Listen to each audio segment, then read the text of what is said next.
नमस्कार साथियों, मैं आशीष पांडे आपका स्वागत करता हूं आपके अपने YouTube चैनल एग्जाम दृष्टि में। आई होप उम्मीद करता हूं आप अच्छे होंगे और आपकी पढ़ाई अच्छी चल रही होगी। तो आइए फटाफट सभी लोग लाइव आ जाइए, हम क्लासेस की तरफ बढ़ते हैं।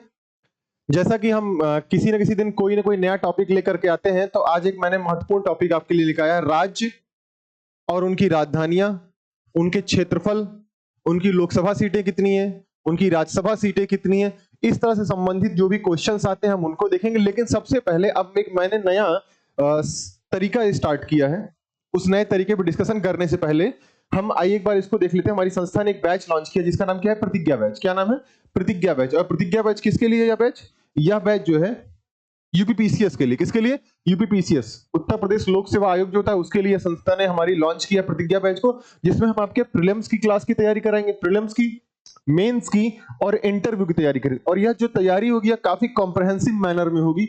इसमें प्रीलिम्स की पूरी अच्छी तैयारी कराई जाएगी, आपको बताया जाएगा कौन कौन से फैक्ट कैसे कैसे आपको याद करने, कॉन्सेप्ट में ही फैक्ट को कैसे इंकलकेट कराना है, वो सारी चीजें आपको बताई जाएंगी। आप जब मेंस में आएंगे तो मेंस में आपको एक प्रॉपर अप्रोच दिया जाएगा कि जब आप इंट्रो लिखें तो इंट्रो कैसे आपको लिखना है, मेन बॉडी में क्या डालना है, कंक्लूजन क्या डालना है। अर्थात कहा जाए तो प्रीलिम्स में जब आप मेंस में जाते हैं तो मेंस में आप देखते हैं इंट्रो लिखने में और कंक्लूजन लिखने में बच्चों को बहुत दिक्कत होती है, क्योंकि मेन बॉडी तो सबके पास होती है लेकिन इंट्रो और कंक्लूजन की थोड़ी प्रॉब्लम होती है। तो हमारी संस्था ने कुछ डिसाइड किया है इसके लिए। डिसाइड यह किया है कि हम आपको प्रॉपर कुछ ढेर सारे 60-70 से 80 इंट्रो लिखवा देंगे और 60-70-80 कंक्लूजन लिखवा देंगे। और आप देखेंगे आपका जो भी मेंस का एग्जाम होगा उसमें वो 70-80 जो इंट्रो और कंक्लूजन होंगे वो हर जगह सेट होने लगेंगे। उसी में थोड़ा बहुत ऊपर नीचे करके आप सेट कर लेंगे तो आपके मेंस की तैयारी बहुत अच्छी हो जाएगी। साथ ही साथ आपको यह भी बताएंगे कि आपको कहां पर कैसी चीजें यूज करनी, अर्थात कहां पे फ्लो चार्ट यूज करना है, कहां डायग्राम बनाना है, कहां पर कमेटी का नाम डालना है, कहां पर किस संस्था का नाम डालना है, किस समिति का नाम डालना है, कहां पर मैपिंग बनानी, कहां पर डेट्स डालनी है। तो ये सारी चीजें आपको प्रॉपर तरीके से बताई जाएंगी। साथ ही साथ हम आपको मेंस में कुछ ऐसे पॉइंट्स बताएंगे जो आप हर क्वेश्चन में उसको डाल सकते हैं। अगर मान लीजिए 5 पॉइंट आपको लिखना है तो 2 से 3 पॉइंट आपके ऑलरेडी फिक्स रहेंगे हर एग्जाम में, हर क्वेश्चन में। आपको 2 से 3 वो जाकर के सीधे चेप देना है, मतलब अर्थात वो 3 पॉइंट जो है आपको सीधे डायरेक्ट जाके लिख देना होगा। ठीक है। और साथ ही साथ कंक्लूजन भी आपका पहले से ऑलरेडी सेट रहेगा इस क्लासेस और प्रतिज्ञा बैच में। और जब आपका एग्जाम्स क्वालिफाई हो जाएगा प्री और मेंस, तो इंटरव्यू जब आपका होगा तो इंटरव्यू कैसे आपको जाना है, कैसे प्रवेश करना है, कैसे बैठना है, किस हिसाब से बात करना है, क्या मैनर होगा बात करने का, आंसर्स किस तरीके से आपको देना है, अपना रिप्लाई किस तरीके से देना, जहां क्वेश्चन का आंसर नहीं आ रहा उसका आप जवाब कैसे देंगे। तो यह सारी बातें हम आपको इंटरव्यू में बताएंगे। और यह जो वैधता होगी, यह वैधता कितने साल की? इसकी वैधता 3 साल की इसकी वैधता होगी। और 12 से 15 महीने के अंदर आपका पूरा पाठ्यक्रम पूरा कराया। कितने से? 12 से 15 महीने के अंदर पाठ्यक्रम पूरा कराया जाएगा। रोजाना आपको लाइव क्लासेस मिलेगी, जो लाइव क्लासेस नहीं कर पाएंगे उनको रिकॉर्डेड क्लासेस प्रदान की जाएंगी, आपको क्लास नोट्स दिए जाएंगे, पीडीएफ दिए जाएंगे, और साथ ही साथ विषय और टॉपिक वार टेस्ट कराया जाएगा। अर्थात जो जो विषय से हिस्ट्री खत्म तो हिस्ट्री का टेस्ट, ज्योग्राफी खत्म ज्योग्राफी का, पॉलिटी खत्म तो पॉलिटी, इकोनॉमी खत्म तो इकोनॉमी, साइंस खत्म तो साइंस का टेस्ट होगा। और साथ ही साथ टॉपिक वार, अर्थात सिंधु घाटी सभ्यता खत्म सिंधु घाटी सभ्यता होगा, क्लाइमेट खत्म तो क्लाइमेट को होगा, पारिस्थितिकी खत्म तो पारिस्थितिकी का टेस्ट होगा, इकोनॉमी में बैंकिंग सेक्टर खत्म तो बैंकिंग का टेस्ट होगा। तो मतलब जो जो सेक्टर जैसे जैसे खत्म होता जाएगा उनके वैसे वैसे टेस्ट करा जाएंगे। साथ ही साथ सीसैट का भी कोर्स इसमें शामिल है। तो जो आप जिन बच्चों का जीएस तो ठीक है और सीसैट में अच्छी परफॉर्मेंस नहीं कर पाते हैं, सीसैट उनका बार बार खराब होता है और सीसैट का उनका पेपर खराब हो जाता है, तो वह भी प्रतिज्ञा बैच से जुड़ सकते हैं और सीसैट का फायदा उठा सकते हैं। सीसैट कोर्स इसमें इंक्लूडेड होगा। हमारी संस्था से जुड़ने के लिए यहां दिए गए नंबर पे आप कांटेक्ट कर सकते हैं, यहां दिए गए नंबर पे आप कांटेक्ट कर सकते हैं, या फिर एग्जाम दृष्टि का ऐप डाउनलोड कर सकते हैं। एग्जाम दृष्टि ऐप डाउनलोड कर सकते हैं और एग्जाम दृष्टि ऐप के माध्यम से आप हमारी संस्था से जुड़ सकते हैं और अपनी एक सीट एसडीएम और डीवाईएसपी जैसी रैंक के लिए पुख्ता कर सकते हैं और मजबूत कर सकते हैं। अपने अपने सिलेक्शन को पुख्ता कर सकते हैं, अपने सिलेक्शन को निश्चित कर सकते हैं। आइए सीधे हम टॉपिक की तरफ बढ़ते हैं।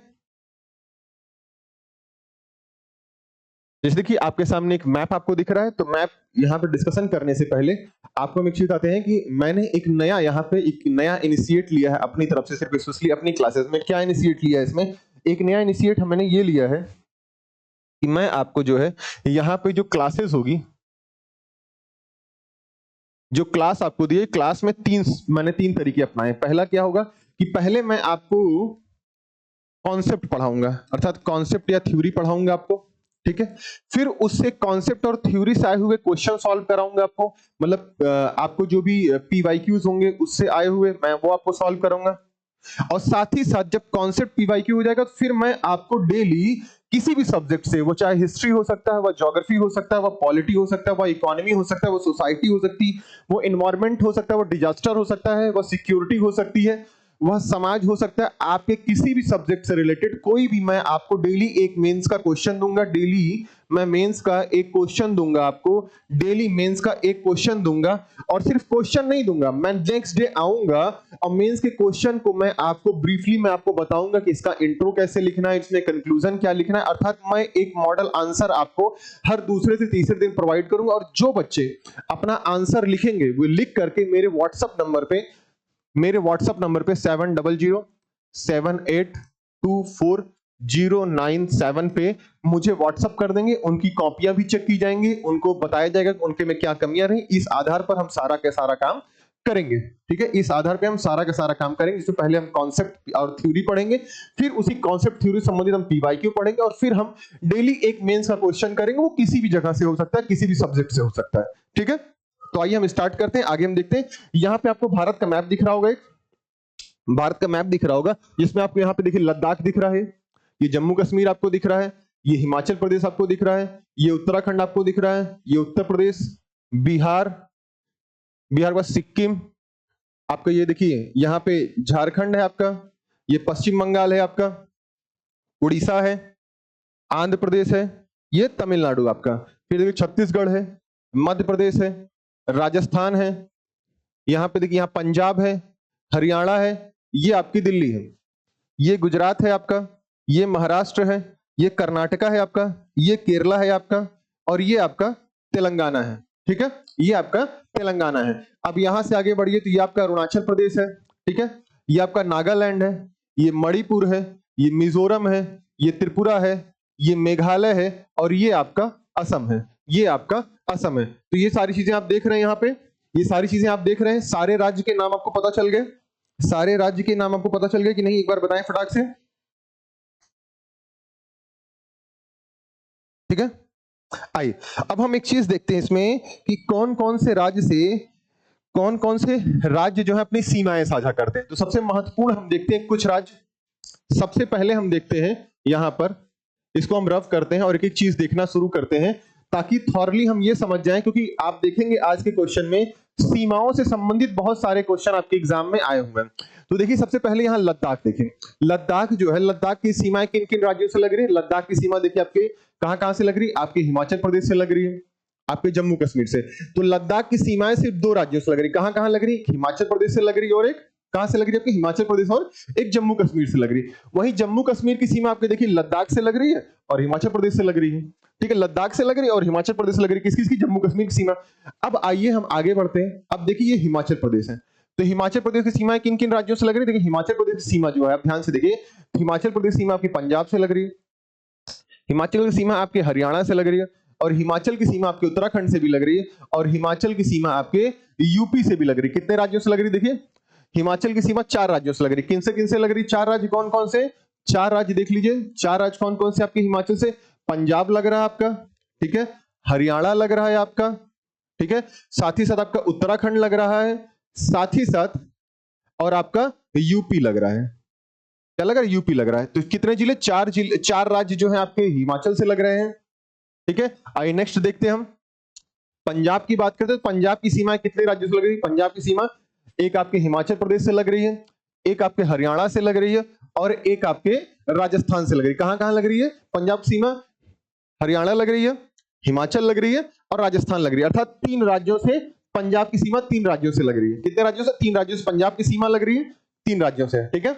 और आगे बढ़ते हैं हम, इसके बाद देखते हैं हम अब हरियाणा की बात करते हैं। तो हरियाणा की सीमा देखिए कितने राज्यों से लग रही है? हरियाणा की सीमा आपके पंजाब से लग रही है, आपके हिमाचल से लग रही है, आपके यूपी से लग रही है, राजस्थान से लग रही है, और साथ ही साथ यूनियन टेरिटरी दिल्ली से भी लग रही है। अर्थात 4 राज्य प्लस 1 यूटी। तो हरियाणा जो है 4 राज्य प्लस 1 यूटी से अपनी सीमाएं साझा कर रहा है, 1 यूटी से अपनी सीमाएं साझा कर रहा है, ठीक है। यहां तक चीजें आपको समझ में आ गई होंगी। आई नेक्स्ट नंबर से अब देखते हैं उत्तर प्रदेश की सीमा किन किन राज्यों से लगती है। उत्तर प्रदेश सीमा सबसे ज्यादा राज्यों से लग रही है। देखिए उत्तर प्रदेश सीमा किससे लग रही है? आपके सबसे पहले देखते हैं, हिमाचल से लग रही है, उत्तराखंड से लग रही है, बिहार से लग रही है, झारखंड से लग रही है, छत्तीसगढ़ से लग रही है, मध्य प्रदेश से लग रही है, राजस्थान से लग रही है, हरियाणा से लग रही है और यूटी दिल्ली से लग रही है। कितने? 1 2 3 4 5 6 7 8 8 1 9, टोटल 8 राज्य प्लस एक यूनियन टेरिटरी से लग रहा है। किसी किसी देखिए लग रहा है, हिमाचल 1, उत्तराखंड 2, ठीक है, बिहार 3, झारखंड 4, छत्तीसगढ़ 5, मध्य प्रदेश 6, राजस्थान 7, हरियाणा 8 और आपका यूटी दिल्ली 9, तो टोटल 9। मतलब जिसमें से कहा जाए कि आपका जो यूपी है, यूपी ध्यान से देखिए, यूपी जो है आपके कितने राज्यों से लग रहा है? यूपी 8 राज्य प्लस एक यूनियन टेरिटरी अर्थात दिल्ली से लग रहा है। इसकी सीमाएं, यूपी की सीमाएं कितने? 8 राज्यों से लग रही है प्लस एक यूनियन टेरिटरी से लग रही है। ठीक है, अभी आपको तो लग रहा होगा सर ये बच्चों वाली चीज हमें क्यों बता रहे हैं, पर एक्चुअली बच्चों वाली चीज नहीं। आप अभी आपको दिखाता हूं मैं, देखिए कितने क्वेश्चंस ऐसे हैं जो इसी पर आधारित है, किस राज्य की सीमा कितने राज्यों से लग रही है। ठीक है, अब आइए हम यहां बढ़ते हैं आगे, उत्तर प्रदेश के बाद हम देखते हैं बिहार की सीमा। अब बिहार की सीमा देखिए आपके झारखंड से लग रही है, यूपी से लग रही है, झारखंड यूपी पश्चिम बंगाल, झारखंड यूपी पश्चिम बंगाल। तो बिहार की सीमा सिर्फ 3 राज्यों से लग रही है। किससे किससे लग रही है? यूपी से लग रही है। तो बिहार की सीमा कितने राज्यों से लग रही है? 3 राज्यों से। बिहार की सीमा 3 राज्यों से लग रही है। किससे किससे लग रही है? उत्तर प्रदेश से लग रही है, आपके झारखंड से लग रही है और आपके पश्चिम बंगाल से। इन 3 राज्यों से लग रही है किसकी? बिहार की सीमा। ठीक है, आइए नेक्स्ट आगे बढ़ते हैं। अब हम देखते हैं यहां के बाद झारखंड की सीमा। ये है झारखंड, आपका झारखंड की सीमा देखिए बिहार से लग रही है, झारखंड सीमा यूपी से लग रही है, झारखंड सीमा छत्तीसगढ़ से लग रही है, झारखंड सीमा उड़ीसा से लग रही है, झारखंड सीमा आपके किससे लग रही है? पश्चिम बंगाल से। तो कितने राज्यों के? 5 राज्य। कौन? देखिए बिहार 1, पश्चिम बंगाल 2, उड़ीसा 3, छत्तीसगढ़ 4, यूपी 5। तो टोटल झारखंड जो है 5 राज्यों से अपनी सीमाएं, कितने राज्यों से? 5 राज्यों से अपनी सीमाएं साझा करता है, 5 राज्यों से अपनी सीमाएं साझा करता है। अब आइए झारखंड में देखिए, पश्चिम बंगाल देखिए, तो पश्चिम बंगाल की सीमाएं कितने राज्यों से लगती है? पश्चिम बंगाल की सीमा एक सिक्किम से लग रही है आपकी 1, बिहार से लग रही है 2, ठीक है, झारखंड से लग रही है 3, उड़ीसा से लग रही है 4 और यहां देखिए ये असम से लग रही है, असम से लग रही है 5 नंबर। तो टोटल पश्चिम बंगाल जो है 5 राज्यों सीमाएं साझा करता है। सिक्किम से कर रहा है, आपके बिहार से कर रहा है, आपके झारखंड से कर रहा है, आपके उड़ीसा से कर रहा है और आपके असम से कर रहा है। यहां तक चीजें आपको समझ में आ रही होंगी, आई होप यहां तक चीजें आपको समझ में आ रही होंगी क्लियरली एकदम। आइए आगे हम बढ़ते हैं। अब उड़ीसा के बाद हम यहां देखते हैं, अब पश्चिम बंगाल के बाद हम उड़ीसा देखते हैं। उड़ीसा की सीमा देखिए कितने राज्यों से लगती है? उड़ीसा की सीमा आप ध्यान से देखें तो उड़ीसा लग रहा है आपके झारखंड से 1, पश्चिम बंगाल से 2, ठीक है, आपके यहां छत्तीसगढ़ से लग रहा है 3, आपके आंध्र प्रदेश से लग रहा है 4, ठीक है, और साथ ही साथ आप ध्यान से देखेंगे आपके तेलंगाना से भी, आपके तेलंगाना से भी उड़ीसा की सीमा ये लग रही, तेलंगाना से भी उड़ीसा की सीमा लग रही। तो कितने हो गए टोटल? 5 राज्य। कितने? 5 राज्य। तो उड़ीसा जो है टोटल 5 राज्यों से अपनी सीमाएं साझा करता है। कितने? 5 राज्यों से उड़ीसा अपनी सीमा साझा करता है। उड़ीसा हो गया। अब आइए हम छत्तीसगढ़ देखते हैं। अब किसको देखते हैं? छत्तीसगढ़ को देखते हैं। तो छत्तीसगढ़ की सीमा देखिए, छत्तीसगढ़ की सीमा ध्यान से देखिए, छत्तीसगढ़ की सीमा किससे लग रही है? उड़ीसा से लग रही है, झारखंड से लग रही है, यूपी से लग रही है, मध्य प्रदेश से लग रही है, ठीक है, महाराष्ट्र से लग रही है, महाराष्ट्र के बाद आपके तेलंगाना से लग रही। कितने? तो जो आपका छत्तीसगढ़ या 6 राज्यों सीमाएं बनाता है। कितने राज्यों से? छत्तीसगढ़ जो 6 राज्यों से सीमाएं बनाता है। कितने राज्यों से? 6 राज्यों से सीमाएं बनाता है छत्तीसगढ़। 6 राज्यों से सीमाएं बनाता है छत्तीसगढ़, ठीक है, 6 राज्यों से सीमाएं बनाता है छत्तीसगढ़। आइए छत्तीसगढ़ को देखते हैं, मध्य प्रदेश देखते हैं। तो मध्य प्रदेश देखते हैं, तो मध्य प्रदेश जो आपका ये मध्य प्रदेश है, तो मध्य प्रदेश में देखते हैं, मध्य प्रदेश सीमा यूपी से लग रही है 1 नंबर, ठीक है, यूपी के बाद छत्तीसगढ़ से लग रही है, छत्तीसगढ़ से लग रही है आपके 2 नंबर, महाराष्ट्र से लग रही है 3 नंबर, गुजरात से लग रही है 4 नंबर, राजस्थान से लग रही है 5 नंबर। तो एमपी देखिए टोटल आपके 5 राज्यों सीमाएं बना रहा है। कितने राज्यों से? 5 राज्यों सीमाएं। उत्तर प्रदेश से बना रहा है, छत्तीसगढ़ से बना रहा है, महाराष्ट्र से बना रहा है, गुजरात से बना रहा है और आपके राजस्थान से बना रहा है। तो मध्य प्रदेश कितने राज्यों सीमा बना रहा है? मध्य प्रदेश जो आपके 5 राज्यों से, कितने राज्यों से? 5 राज्यों से सीमाएं बना रहा है। कितने राज्यों से? 5 राज्यों से सीमाएं बना रहा है। कौन? आपका मध्य प्रदेश 5 राज्यों से सीमाएं बना रहा है। आइए नेक्स्ट आगे बढ़ते हैं। ये क्लास बहुत ही महत्वपूर्ण है और आप देखिए कि यहां से हर साल 1 से 2 क्वेश्चन आपके एग्जाम में आता ही आता है। मध्य प्रदेश, अब आइए देखिए गुजरात देखते हैं। तो गुजरात की सीमा देखिए किससे लग रही है? गुजरात की सीमा आपकी लग रही है राजस्थान से लग रही है। गुजरात सीमा राजस्थान से लग रही है। गुजरात की सीमा आपके मध्य प्रदेश से लग रही है। गुजरात की सीमा आपके महाराष्ट्र से लग रही है। तो 3 राज्य हैं जिनसे गुजरात की सीमा साझा। तो गुजरात सीमा कितने राज्यों से? 3 राज्यों से गुजरात की सीमा साझा हो रही है। कितने राज्यों से? 3 राज्यों से गुजरात सीमा, 3 राज्यों से गुजरात की सीमा साझा हो रही है। ठीक है, आइए नेक्स्ट आगे बढ़ते हैं। गुजरात के बाद देखते हैं हम राजस्थान देख लेते हैं फिर। तो राजस्थान की सीमा आप ध्यान से देखिए, तो राजस्थान की सीमा किससे किससे लग रही है? राजस्थान की सीमा आपके मध्य प्रदेश से लग रही है। ठीक है, मध्य प्रदेश से लग रही है।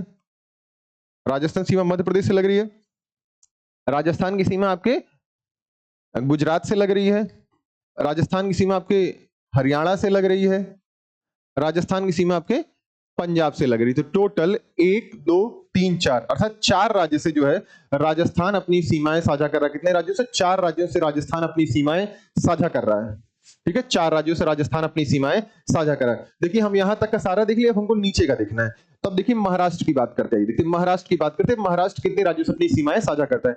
तो महाराष्ट्र ध्यान से देखिए, तो महाराष्ट्र आपके जो है मध्य प्रदेश से सीमाएं साझा कर रहा है। महाराष्ट्र आपके छत्तीसगढ़ से सीमाएं साझा कर रहा है। महाराष्ट्र आपके तेलंगाना राज्य से सीमा साझा कर रहा है। महाराष्ट्र आपके कर्नाटका राज्य से सीमा कर रहा है और महाराष्ट्र आपके गोवा से भी सीमा साझा कर रहा है। तो गोवा एक यूनियन टेरिटरी है। तो महाराष्ट्र जो है 4 राज्य प्लस 1 यूटी से सीमा साझा कर रहा है। 4 राज्य प्लस 1 यूटी से सीमा साझा कर रहा है कौन? महाराष्ट्र। 4 राज्य प्लस 1 यूटी से सीमाएं साझा कर रहा है कौन? आपका महाराष्ट्र। ठीक है, महाराष्ट्र। आइए नेक्स्ट आगे बढ़ते हैं। नेक्स्ट आगे बढ़ते हैं। अब हम बात करते हैं महाराष्ट्र के बाद हम बात करेंगे तेलंगाना की। महाराष्ट्र किसकी बात करेंगे? महाराष्ट्र के बाद हम बात करेंगे तेलंगाना की। तो देखिए ये आपका तेलंगाना है, ये आपका तेलंगाना है। तो आइए तेलंगाना में देखते हैं। तो तेलंगाना की सीमा किससे किससे लग रही है? तेलंगाना सीमा देखिए महाराष्ट्र से लग रही है आपका 1, छत्तीसगढ़ से लग रही है 2, उड़ीसा से लग रही है 3, आंध्र प्रदेश से लग रही है 4, कर्नाटका से लग रही है 5। तो तेलंगाना जो है टोटल आपके 5 राज्यों से सीमाएं साझा करता है। कितने? 5 राज्यों से सीमाएं साझा करता है कौन? तेलंगाना 5 राज्यों से सीमाएं साझा करता है। 5 राज्यों से तेलंगाना ये सीमा साझा करता है। आइए नेक्स्ट आगे बढ़ते हैं। तेलंगाना के बाद हम आगे बढ़ेंगे, अब आंध्र प्रदेश देखेंगे। तो आंध्र प्रदेश सीमा देखिए उड़ीसा से लग रही है आपकी, उड़ीसा से लग रही है। ठीक है, छत्तीसगढ़ से तेलंगाना, छत्तीसगढ़ से आंध्र प्रदेश सीमा नहीं लगी। ध्यान से देखिए, छत्तीसगढ़ से आपके आंध्र प्रदेश सीमा नहीं लगी। छत्तीसगढ़ से नहीं लगती आंध्र प्रदेश सीमा, लेकिन आपके तेलंगाना से लगेगी। दूसरा नंबर तेलंगाना है। तीसरा नंबर आपका कर्नाटका है, सॉरी हाँ, तीसरा नंबर कर्नाटका है आपका। ठीक है, कर्नाटका से भी सीमा साझा करता है और किसे शामिल करता है? तमिलनाडु से करता है। तो टोटल 4 राज्यों से आंध्र प्रदेश जो टोटल 4 राज्यों से अपनी सीमाएं साझा करता है। कितने राज्यों से? 4 राज्यों से अपनी सीमाएं साझा करता है। कौन सा राज्य? आपका आंध्र प्रदेश। अब आइए आंध्र प्रदेश बाद हम आगे बढ़ते हैं। 4 राज्यों से आंध्र प्रदेश की सीमाएं साझा करता है। तमिलनाडु की बात करते हैं। तमिलनाडु की बात कर लेते हैं। तो तमिलनाडु जो है, ध्यान से देखिए, तमिलनाडु किससे सीमा साझा कर रहा है? तो तमिलनाडु जो है आपके आंध्र प्रदेश से सीमा साझा कर रहा है, आपके कर्नाटका से सीमा साझा कर रहा है, आपके यहां देखिए, आप ध्यान से देखेंगे तो आपके केरला से सीमा साझा कर रहा है। तो टोटल तमिलनाडु जो है 3 राज्यों से, कितने? 3 राज्यों से सीमाएं साझा कर रहा है। आपका कौन? तमिलनाडु 3 राज्यों से सीमाएं साझा कर रहा है। कितने राज्यों से? 3 राज्यों से तमिलनाडु सीमाएं साझा कर रहा है। ठीक है, आई होप यहां तक की बातें आप लोग को अच्छे समझ में आ रही होंगी। आई होप यहां तक की बातें आप लोग को अच्छे समझ में आ रही होगी। अब यहां देखिए केरला है। केरला की सीमाएं 2 राज्यों से लग रही है। किससे किससे लग रही? एक कर्नाटका से लग रही है, दूसरा आपका तमिलनाडु से लग रही है। केरला की जो सीमाएं हैं वो सिर्फ और सिर्फ 2 राज्यों से लगती है। केरला की सीमाएं सिर्फ और सिर्फ 2 राज्यों से लगती है। यहाँ पे आप कर्नाटका की बात करें, कर्नाटका की सीमा देखिए आपकी तमिलनाडु से लग रही है, कर्नाटका की सीमा आपकी केरला से लग रही है, कर्नाटका की सीमा आपके आंध्र प्रदेश से लग रही है, कर्नाटका की सीमा आपके तेलंगाना से लग रही है, कर्नाटका की सीमा आपके महाराष्ट्र से लग रही है और कर्नाटका की सीमा आपके गोवा से भी लग रही है। ठीक है, तो टोटल 5 राज्य प्लस 1 यूटी से सीमाएं साझा करता है कौन? आपका कर्नाटका सीमाएं साझा करता है। 5 राज्य और एक यूनियन टेरिटरी से, अर्थात केंद्र शासित राज्य से सीमाएं साझा करता है। कितने? 5 राज्य प्लस 1 यूनियन टेरिटरी से। अब यहां गोवा की बात कर लीजिए। तो गोवा की जो सीमाएं हैं 2 राज्यों से लग रही, कर्नाटका से लग रही और एक आपके महाराष्ट्र से लग रही। कर्नाटका और महाराष्ट्र, तो जो यूनियन टेरिटरी गोवा है उस वह 2 राज्यों सीमाएं साझा करता है। किससे कैसे करता है? महाराष्ट्र से करता है और साथ ही साथ आपके कर्नाटका से करता है। महाराष्ट्र और कर्नाटका से करता है। ठीक है, यहां तक की बातें आप लोग को यह पूरा हो गया। अब हम देखते हैं पूर्वोत्तर में जो कुछ हमारे राज्य बचे हैं, पूर्वोत्तर के 7 सिस्टर को हम देख लेते हैं। तो सबसे पहले हम इसमें किसको देखेंगे? सबसे पहले हम इसमें देखेंगे सिक्किम को। तो सिक्किम की सीमा किससे लग रही है? सिर्फ और सिर्फ सिक्किम की सीमा आपके पश्चिम बंगाल से लग रही है। सिक्किम की सीमा पश्चिम बंगाल से आपके लग रही है। सिक्किम सीमा किससे लग रही है? सिक्किम की सीमा आपके पश्चिम बंगाल से लग रही है। यहां तक की बातें समझ में आई आपको? आगे बढ़ते हैं। देखिए अब यहाँ पे हम देखिए भारत के यहाँ जो ये बाउंड्रीज है, नेपाल, भूटान, पाकिस्तान, अफगानिस्तान, तिब्बत या चीन, फिर श्रीलंका या जो भी इधर म्यांमार है, बांग्लादेश है, ये सारी सीमाएं हम ऑलरेडी कवर कर लिए हैं। पर अभी हम देख रहे हैं भारत के अंदर जो राज्य है, हम उनकी सीमाएं देख रहे हैं, वो किन किन राज्यों से अपनी सीमाएं साझा करते हैं। ठीक है, आइए तो हम देखते हैं सीधे सिक्किम किससे सीमा साझा कर रहा है। सिक्किम सिर्फ और सिर्फ पश्चिम बंगाल सीमा से साझा कर रहा है, अर्थात सिर्फ और सिर्फ एक राज्य से सीमा साझा करता है। वहीं पश्चिम बंगाल के बाद अगर आप अरुणाचल प्रदेश के पास बचते हैं, ये अरुणाचल प्रदेश, तो अरुणाचल प्रदेश सीमा किससे किससे लग रहा है? अरुणाचल प्रदेश सीमा आपके असम से लग रहा है, अरुणाचल प्रदेश सीमा आपके नागालैंड से लग रहा है। किससे किससे लग रहा है? नागालैंड और अरुणाचल से, अर्थात अरुणाचल प्रदेश 2 राज्यों सीमाएं साझा कर रहा है। कितने? 2 राज्यों सीमाएं साझा कर रहा है। अब नागालैंड की अगर बात किया जाए आपसे, तो नागालैंड ध्यान से देखें, तो ये आपका नागालैंड, तो नागालैंड की सीमाएं आपके असम से हो रही है, अरुणाचल से हो रही है और आपके मिजो वहां से हो रही है, क्या बोलते हैं, आपके मणिपुर से हो रही है। ठीक है, तो ये आपका मणिपुर हो गया, ये मणिपुर है, ये आपका अरुणाचल हो गया और ये असम है। तो नागालैंड जो है 3 राज्यों से अपनी सीमाएं साझा करता है। किससे? अरुणाचल से कर रहा है, असम से कर रहा है और मणिपुर से कर रहा है। वहीं अगर मणिपुर की बात करेंगे आप, अगर मणिपुर की बात करेंगे तो ये आपका मणिपुर है। तो मणिपुर देखिए नागालैंड से सीमा साझा कर रहा है, आपके असम से कर रहा है और आपके मिजोरम से कर रहा है। किससे किससे कर रहा है? नागालैंड से कर रहा है, असम से कर रहा है और मिजोरम। तो जो मणिपुर है वह 3 राज्यों से सीमा है। कितने राज्यों से? मणिपुर 3 राज्यों से सीमाएं साझा करता है। अगर मणिपुर की बात, अगर हम मिजोरम की बात करते हैं, देखिए मिजोरम जो है आपके कहां-कहां सीमाएं साझा कर रहा है? मिजोरम आप ध्यान से देखिए, आपके मणिपुर से सीमा साझा कर रहा है, आपके त्रिपुरा से सीमा साझा कर रहा है और आपके असम से सीमा साझा कर रहा है। किससे किससे कर रहा है? मणिपुर से कर रहा है, मिजोरम जो है मणिपुर से, असम से और त्रिपुरा से अपनी सीमाएं साझा कर रहा है। अर्थात कितने राज्यों से मिजोरम कर रहा है? मिजोरम कर रहा है 3 राज्यों से। कितने? 3 राज्यों से मिजोरम अपनी सीमाएं साझा कर रहा है, 3 राज्यों से। ठीक है, आइए नेक्स्ट आगे बढ़ते हैं। यहां देखते हैं त्रिपुरा है आपका, तो त्रिपुरा जो आपके मिजोरम से सीमाएं साझा कर रहा है, त्रिपुरा आपके असम से सीमाएं साझा कर रहा है। कितने? तो 2 राज्यों से, असम से और मिजोरम से सीमाएं साझा कर रहा है कौन? त्रिपुरा। त्रिपुरा जो है सिर्फ और सिर्फ 2 राज्यों से, किससे किससे? मिजोरम से सीमाएं साझा करो और असम से सीमा साझा कर। अब ध्यान से यहां देखिए, असम ये एक ऐसा राज्य है, असम ये है, ठीक है, ये असम की बाउंड्री है। अब देखिए असम जो है, असम एक ऐसा राज्य है 7 सिस्टर में जिसकी सीमाएं सभी राज्यों से लग रही है। देखिए असम अरुणाचल से भी लग रहा है, असम नागालैंड से भी लग रहा है, असम मिजोरम मणिपुर से भी लग रहा है, असम मिजोरम से भी लग रहा है, असम त्रिपुरा से भी लग रहा है और असम मेघालय से भी लग रहा है। तो देखिए 1 2 3 4 5 6, टोटल 6 राज्यों से सीमाएं साझा करता है कौन? असम।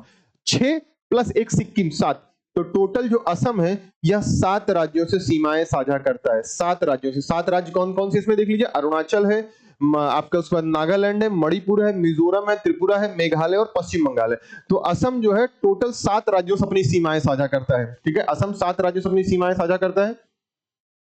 अब इसका थोड़ा हम आगे बढ़ जाते हैं और इसका देखते हैं मेघालय। मेघालय जो है पूरी तरीके से यह असम से अपनी सीमा बनाता है, असम से सीमा बनाता है। ध्यान से देखेंगे तो आपका जो यह पश्चिम बंगाल है, पश्चिम बंगाल की सीमा जो है असम से नहीं, मेघालय से नहीं लगती। तो मेघालय सिर्फ और सिर्फ किससे सीमा साझा करता है? मेघालय पूरी तरीके से अपनी सीमा जो है किससे साझा करता है? आप ध्यान से देखेंगे तो मेघालय पूरी तरीके से असम से अपनी सीमाएं साझा करता है। किससे? असम से अपनी सीमाएं साझा करता है। तो ये हमने सारे राज्य देखे और राज्यों की सीमाएं कितने राज्यों से लग रही है हम इनको देखें। अब आइए हम आगे कुछ बढ़ते हैं, कुछ और चीजें देखते हैं इसमें। यहां नेक्स्ट पीपीटी तरफ बढ़ते हैं। अब यहां देखिए राज्य हैं, उनकी प्रशासनिक राजधानियां हैं, उनकी पूर्व में क्या राजधानियां थी यदि कोई है तो उसके बारे में, लोकसभा सीटें कितनी है वहां पे, राज्यसभा सीटें कितनी है, न्यायिक राजधानी क्या है उनकी और गठन का वर्ष, मतलब किस वर्ष उनका गठन किया गया था। ठीक है, आइए तो अरुणाचल प्रदेश की राजधानी क्या है? ईटानगर। अरुणाचल प्रदेश की राजधानी ईटानगर है। पूर्व में कोई इसकी राजधानी नहीं थी। आइए देखते हैं इसमें लोकसभा। तो अरुणाचल प्रदेश में कितने? अरुणाचल प्रदेश में 2 लोकसभा सीटें, कितनी? 2 लोकसभा सीटें अरुणाचल प्रदेश में और 1 राज्यसभा सीटें हैं अरुणाचल प्रदेश। कितनी राज्यसभा सीटें अरुणाचल प्रदेश में? 1 राज्यसभा सीटें अरुणाचल प्रदेश में। और इसकी जो न्यायिक राजधानी, अरुणाचल प्रदेश की प्रशासनिक राजधानी तो ईटानगर है, पर जो जुडिशरी अर्थात जो न्यायिक राजधानी वह गुवाहाटी न्यायिक राजधानी है। और गठन कब हुआ? 1987 में अरुणाचल प्रदेश गठन। अरुणाचल प्रदेश गठन कब किया गया? 1987 में अरुणाचल प्रदेश का गठन किया गया। 1987 में अरुणाचल प्रदेश का गठन किया गया। यहाँ आप आगे देखते हैं आंध्र प्रदेश। आंध्र प्रदेश की जो प्रशासनिक राजधानी क्या होगी, वो अमरावती है। आंध्र प्रदेश की प्रशासनिक राजधानी अमरावती है और इसकी पूर्व राजधानी क्या थी, हैदराबाद। 2014 तक हैदराबाद इसकी राजधानी रही है। पूर्व में 2014 तक क्या रही है, आंध्र प्रदेश की 2014 तक राजधानी क्या रही है, हैदराबाद रही। लेकिन वर्तमान में अगर आप बात करेंगे तो वर्तमान में इसकी प्रशासनिक राजधानी वो अमरावती है। क्या प्रशासनिक राजधानी अमरावती है। अगर आंध्र प्रदेश की लोकसभा सीट बात करेंगे तो 25 लोकसभा सीट है आंध्र प्रदेश की, और राज्यसभा सीट कितनी, 11 राज्यसभा सीट है किसकी, आंध्र प्रदेश की।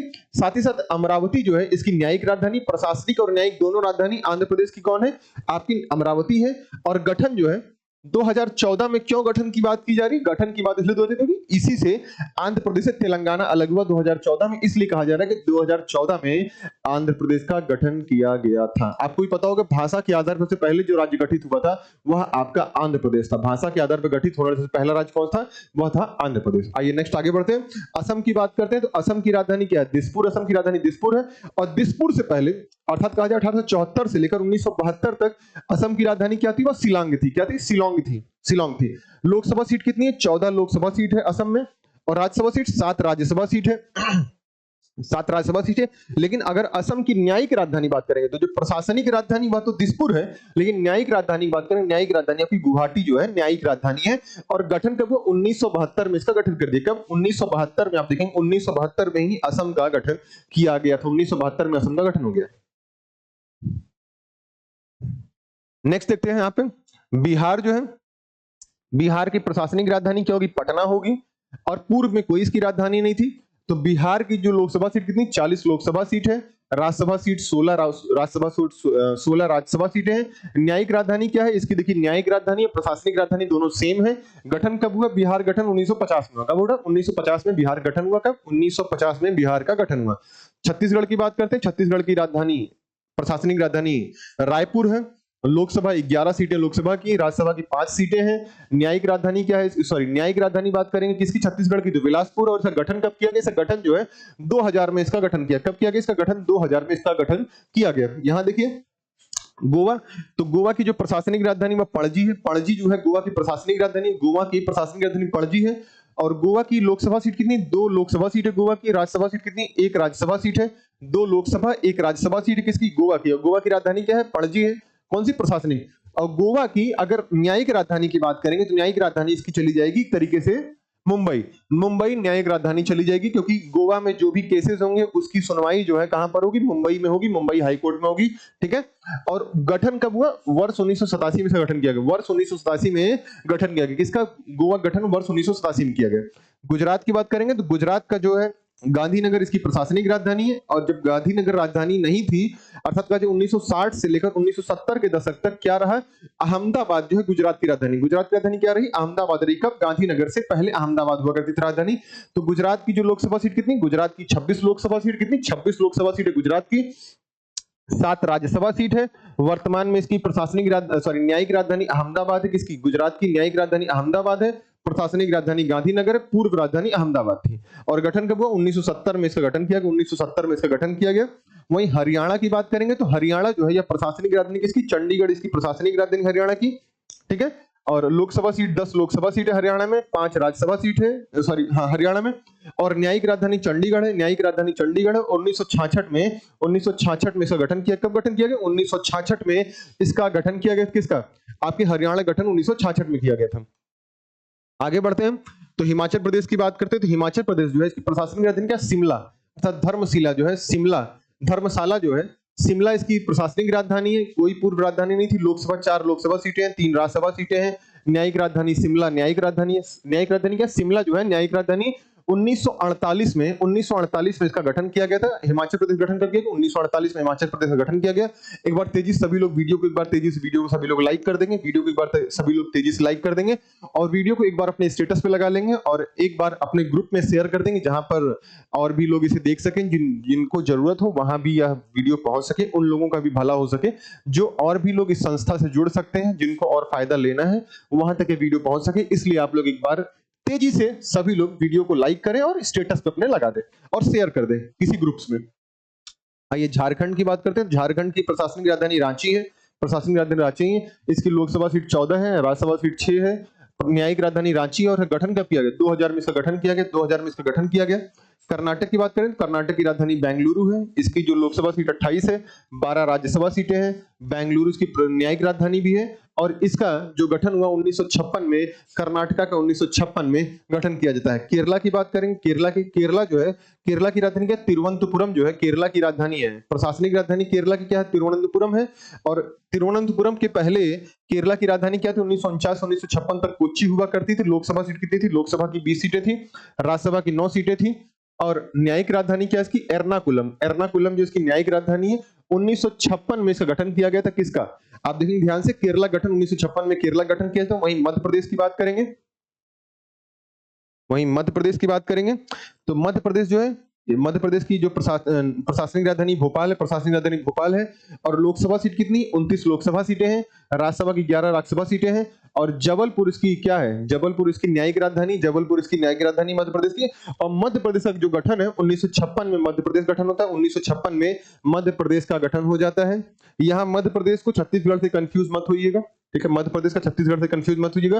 तो जो मध्य प्रदेश गठन का हो, मध्य प्रदेश गठन 1956 में हुआ, 1956 में मध्य प्रदेश गठन हुआ। क्या यहाँ तक की बातें आप लोगों को समझ में आई? क्या मेरी बातें यहाँ तक आप लोगों को समझ में आई?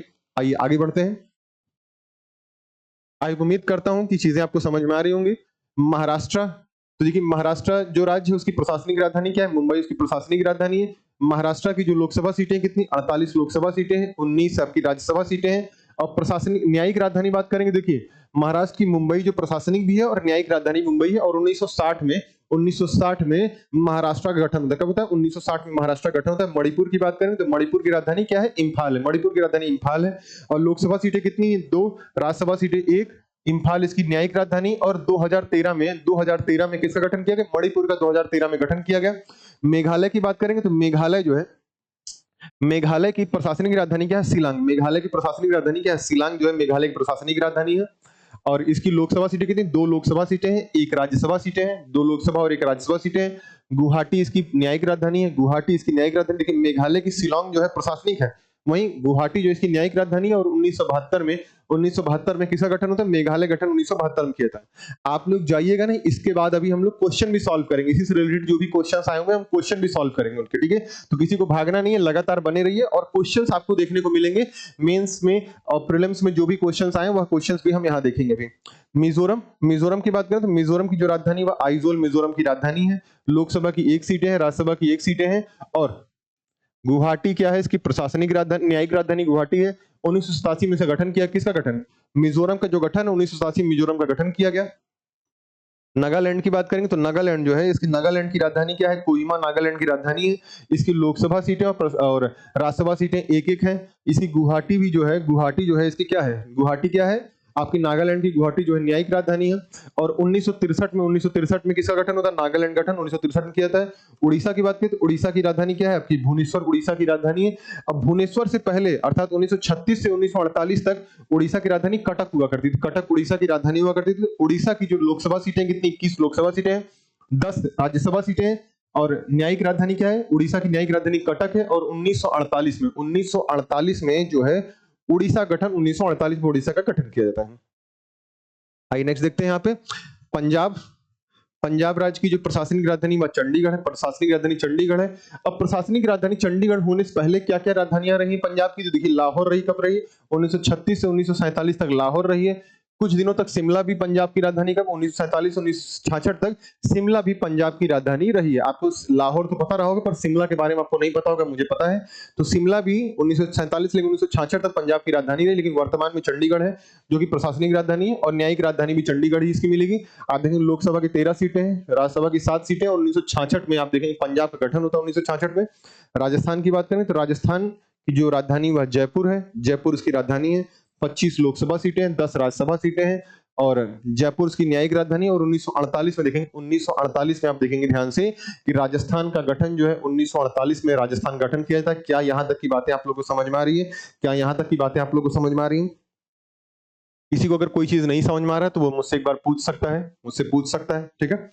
आइए सिक्किम की बात करेंगे तो सिक्किम की जो राजधानी वह गंगटोक है। सिक्किम की राजधानी गंगटोक है। सिक्किम का जो लोकसभा सीट है, 1 लोकसभा सीट है, 1 राज्यसभा सीट है। गंगटोक उसकी न्यायिक राजधानी भी है। 1975 1975 में सिक्किम का गठन किया गया, 1975 में सिक्किम का गठन किया गया। तमिलनाडु जो है, तमिलनाडु की राजधानी चेन्नई है, चेन्नई जो है तमिलनाडु की प्रशासनिक राजधानी है। इसमें लोकसभा की 39 सीटें, किसकी, तमिलनाडु में 39 सीटें लोकसभा की, राज्यसभा की 18 सीटें हैं। चेन्नई इसकी न्यायिक राजधानी भी है। और 1956 में आप देखेंगे, आपका 1956 में तमिलनाडु गठन होता है। तेलंगाना गठन की बात करें, तेलंगाना जो है इसकी प्रशासनिक राजधानी हैदराबाद है। तेलंगाना की प्रशासनिक राजधानी हैदराबाद है। क्या है? तेलंगाना की प्रशासनिक राजधानी हैदराबाद है। तेलंगाना की लोकसभा की 7 सीटें, राज्यसभा सॉरी लोकसभा की 17 सीटें, राज्यसभा की 7 सीटें हैं। हैदराबाद इसकी न्यायिक राजधानी भी है। 2014 में तेलंगाना गठन होता है। तेलंगाना गठन 2014 में होता है। कब? 2014 में तेलंगाना गठन होता है। यहाँ कुछ और देख लीजिए। त्रिपुरा की बात करते हैं तो त्रिपुरा जो है, त्रिपुरा की प्रशासनिक राजधानी अगरतला है। 2 लोकसभा सीटें हैं, 1 राज्यसभा सीटें हैं और न्यायिक राजधानी भी अगरतला है। 2013 में इसका गठन होता है। किसका? आपके त्रिपुरा गठन 2013 में होता है। उत्तराखंड की बात करेंगे तो उत्तराखंड की 2 राजधानियां, गर्मियों में गैरसैंण हो जाएगी, सर्दियों में देहरादून होगी। तो सर्दियों में देहरादून होगी, गर्मियों में गैरसैंण हो जाएगी। ठीक है, इसकी उत्तराखंड की 2 राजधानी। ठीक है, लोकसभा की 5 सीटें उत्तराखंड में, राज्यसभा की 3 सीटें हैं। नैनीताल इसकी न्यायिक राजधानी है और 2000 में इसका गठन होता है। उत्तराखंड गठन करके 2000 में उत्तराखंड का गठन किया था। क्या यहां तक की बातें आप लोगों को समझ में आई? आइए उत्तर प्रदेश बात करें। उत्तर प्रदेश की जो प्रशासनिक राजधानी वह लखनऊ है, आपको पता ही होगा। इसकी लोकसभा की सबसे अधिक सीटें लोकसभा की कहां पर है? उत्तर प्रदेश में 80 सीटें हैं। राज्यसभा की सबसे अधिक सीटें कहां पर है? आपके उत्तर प्रदेश में 31 सीटें हैं राज्यसभा की। और इसकी न्यायिक राजधानी उत्तर प्रदेश की बात करेंगे तो न्यायिक राजधानी प्रयागराज है। 1937 में आपका गठन होता है। किसका? उत्तर प्रदेश गठन 1937 में उत्तर प्रदेश गठन किया था। पश्चिम बंगाल की बात करेंगे तो पश्चिम बंगाल की जो राजधानी है कोलकाता है। कोलकाता इसकी राजधानी है। लोकसभा की 42 सीटें हैं, राज्यसभा की 16 सीटें हैं। कोलकाता इसकी न्यायिक राजधानी भी है। और 1905 में देखते हैं आप कोलकाता का गठन हो जाता है। 1905 में कोलकाता गठन हो जाता है। यहाँ देखिए अंडमान और निकोबार की बात करेंगे। अंडमान निकोबार की जो प्रशासनिक राजधानी वह पोर्ट ब्लेयर प्रशासनिक राजधानी। लोकसभा की 1 सीटें हैं, राज्यसभा कोई सीट नहीं है। न्यायिक राजधानी की बात करेंगे तो कोलकाता इसकी न्यायिक राजधानी हो जाएगी अंडमान निकोबार की।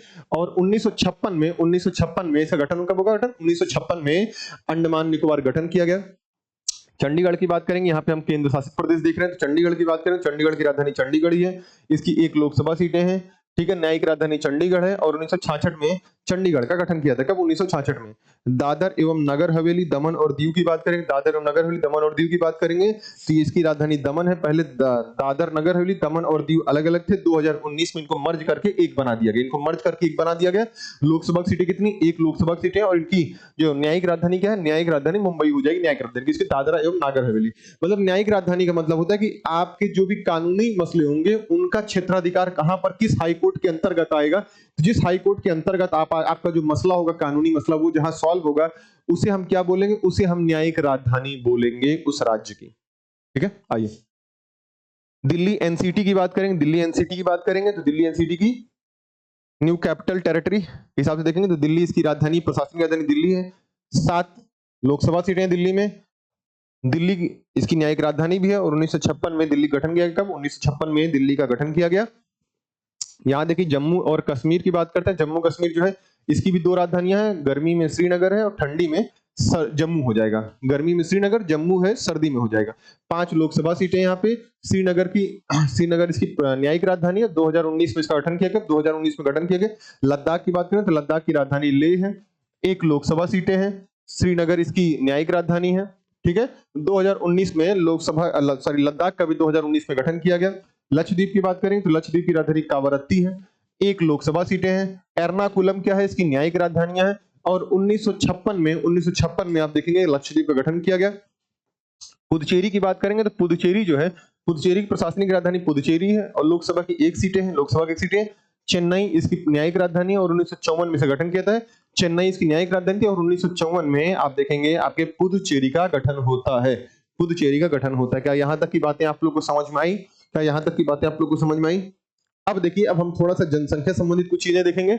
हालांकि यह कोर एरिया है, जनसंख्या जब जनगणना हम पूरा पढ़ेंगे तो वहां देखेंगे। पर हम अभी सिर्फ कुछ छिटपुट तौर पर, हम कुछ छोटे मोटे स्तर पे हम कुछ जनगणना संबंधित कुछ चीजें देख लेते हैं। 1 मिनट के लिए आप लोग होल्ड करिए जरा सा।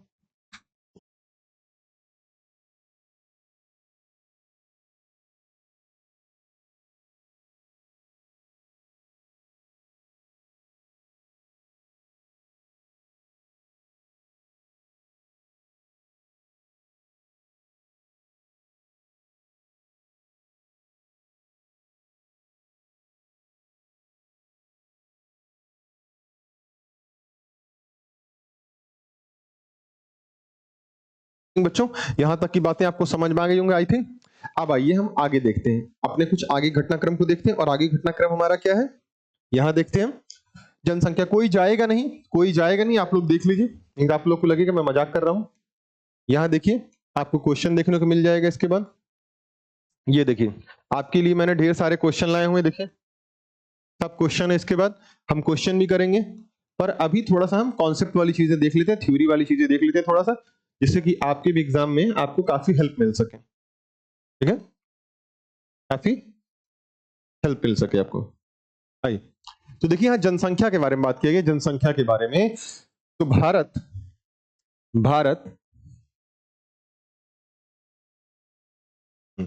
भारत के सर्वाधिक जनसंख्या वाले 5 राज्य, वो भी घटते क्रम में, अर्थात सबसे बड़े से सबसे छोटे की तरफ में जाना है और 5 राज्य देखना है। किसके, भारत के सर्वाधिक जनसंख्या वाले 5 राज्यों को देखना है घटते क्रम में।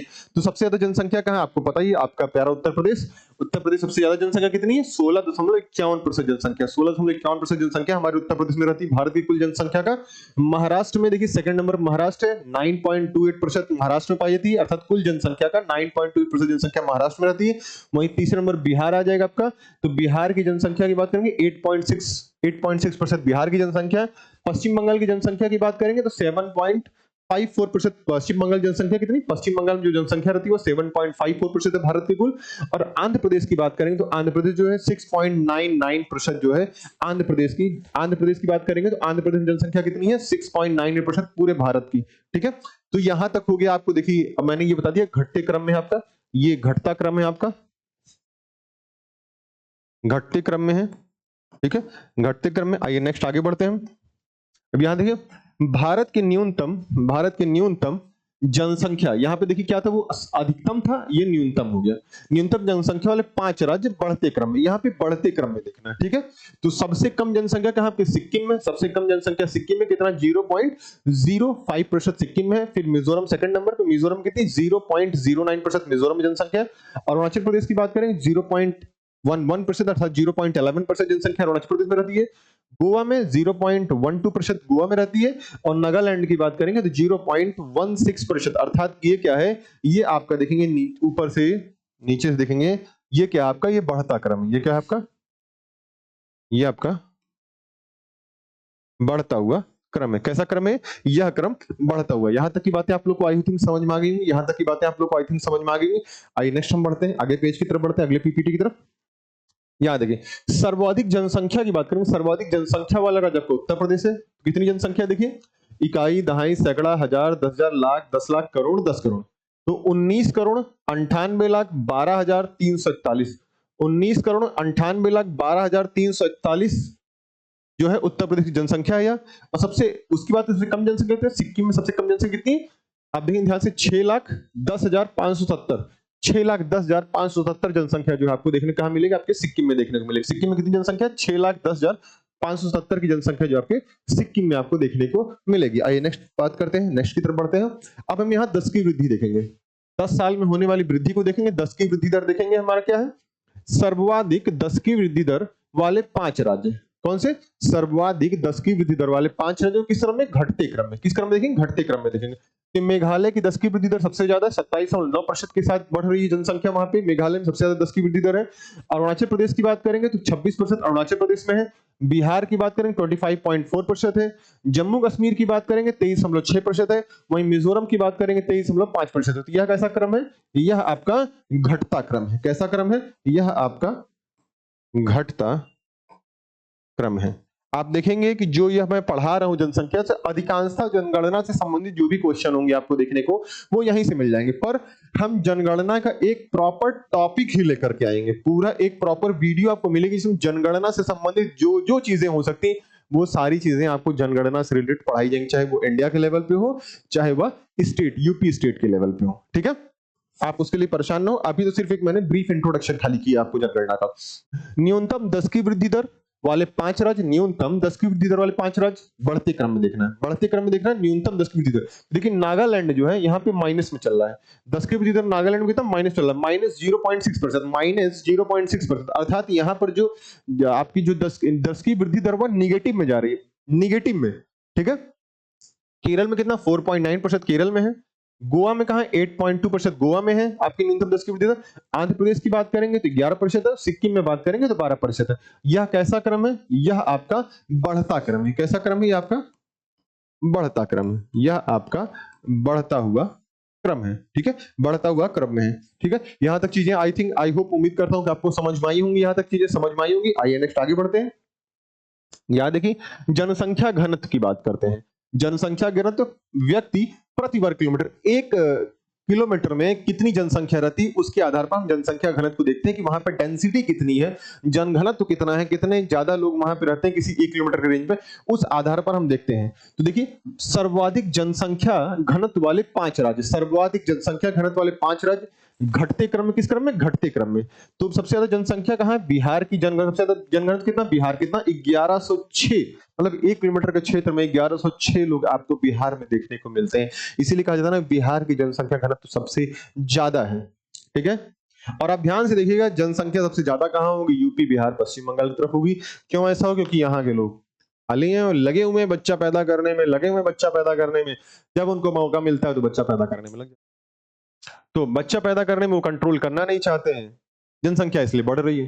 रिसोर्स तो सीमित है, अब रिसोर्स सीमित है तो इसलिए वहां पे डिस्प्यूट सबसे ज्यादा आपको देखने को मिलता है। आप ऐसे ही देखेंगे कि जब आप देखेंगे, जब सोसाइटी के टॉपिक्स में आपको दिखाऊंगा या फिर जब मेंस के क्वेश्चन सॉल्व कराऊंगा, तब देखिए जनसंख्या कितनी चीजों को प्रभावित कर रही है। जनसंख्या आपके रोजगार को प्रभावित कर रही है, जनसंख्या आपके एग्रीकल्चर को प्रभावित कर रही है, जनसंख्या आपकी गरीबी से संबंधित है, जनसंख्या आपके बेरोजगारी के लिए जिम्मेदार है, जनसंख्या आपके जो आप देखते हैं जो भी कूड़ा करकट होता है उसके लिए जिम्मेदार है। तो जनसंख्या, जो जनघनत्व, जनसंख्या जो बढ़ रही है, ये बहुत सारी चीजों के लिए जिम्मेदार है। तो इसका नेगेटिव इंपैक्ट भी है, तो कुछ इसके पॉजिटिव इंपैक्ट भी हमें देखने को मिलते हैं जनसंख्या के। ठीक है, तो नेगेटिव इंपैक्ट ज्यादा है, पॉजिटिव इंपैक्ट थोड़े कम है जनसंख्या के अधिक होने पे। ठीक है, आइए देखते हैं।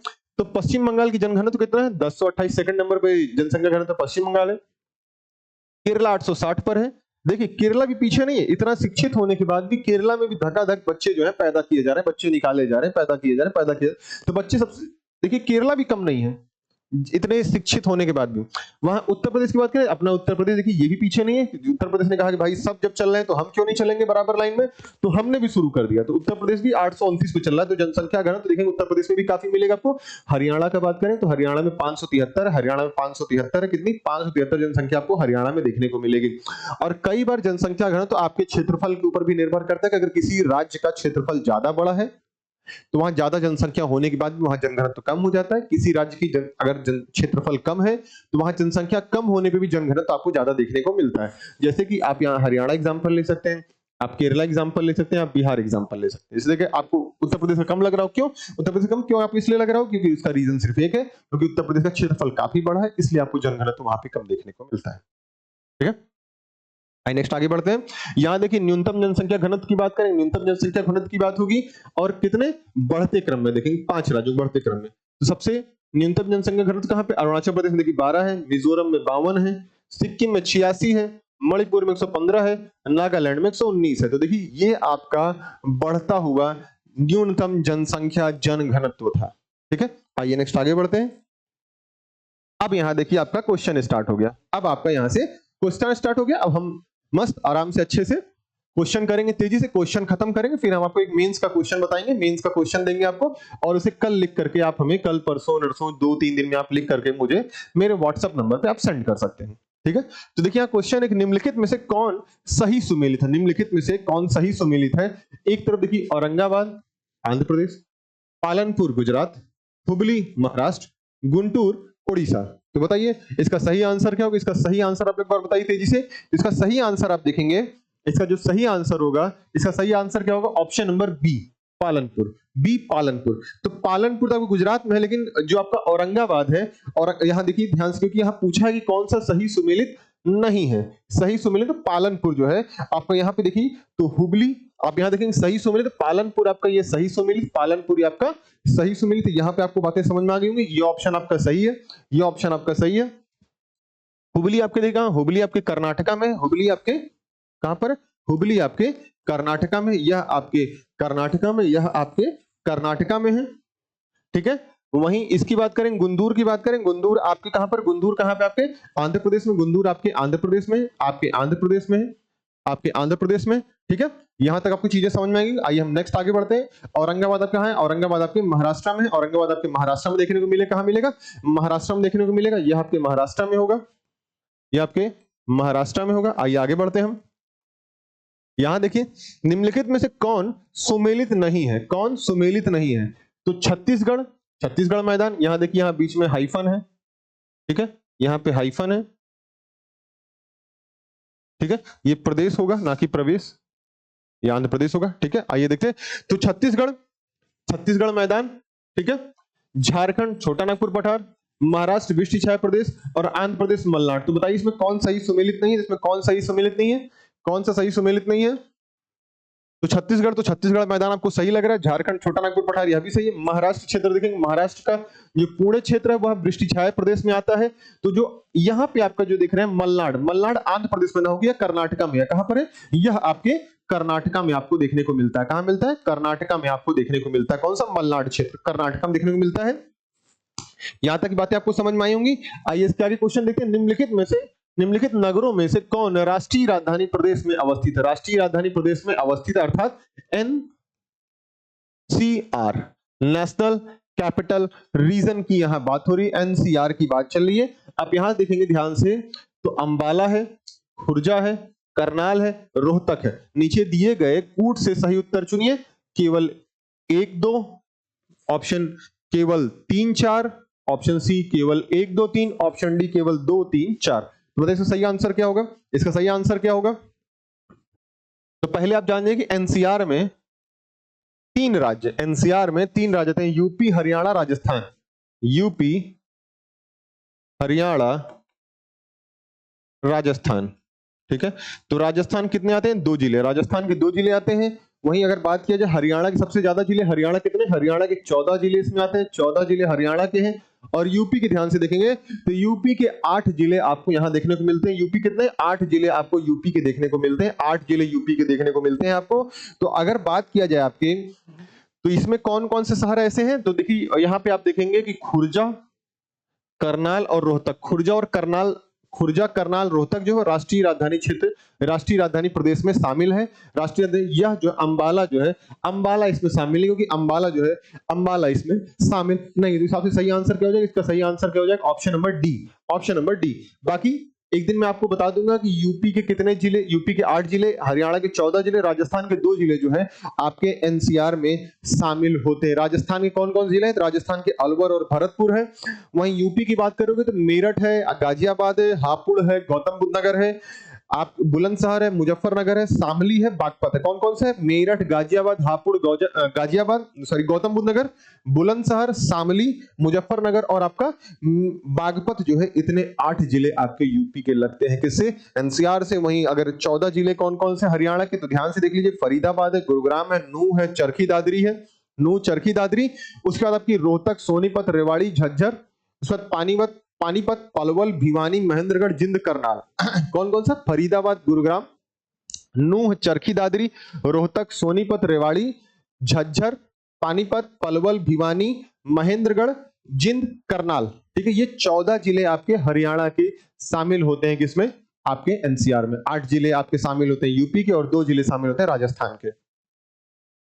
ठीक है, यहां बात करते हैं निम्न वाक्यों में से कौन सा सही है? निम्न वाक्यों में से कौन सा सही है? मध्य प्रदेश की सीमा 7 राज्यों से लगती है। देखिए अभी आपको सारी चीजें मैंने बताया था कि मध्य प्रदेश सीमा कितने राज्यों से लगती है। मध्य प्रदेश सीमा 7 राज्यों से। भोपाल कर्क रेखा के उत्तर में स्थित है।